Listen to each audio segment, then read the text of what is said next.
Ma, alam mo, magpahinga ka muna ho ha. At please, inumin niyo po yung gamot niyo. Kailangan ko na po umalis. Ay nako, natatakot kasi ako na baka malaman niya na binabayaran ko kayo para magpanggap na awayin ako at alisan. Baka iwanan niya ako. Alam mo kasi, gusto ko lang makasama ang anak ko sa natitirang oras ko Masama na ba akong nanay? Na ako pa mismong gumagawa ng paraan para lang makasama ko yung mga anak ko. Pasensya na kayo, Nay, ha? Ginawa ko na kasi lahat para paniwalaan niya ako. Siguro, kailangan na rin natin tanggapin na lumalaki at tumatanda na sila. Hindi habang buhay, kasama mo sila. Alam mo, mabuti pa siguro mamatay na lang ako.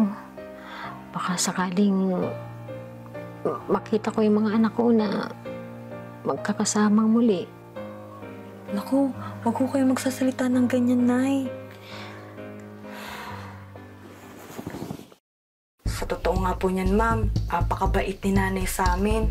Kaya lang naman po niya nagawa yun kasi miss na po kayong mga anak niya.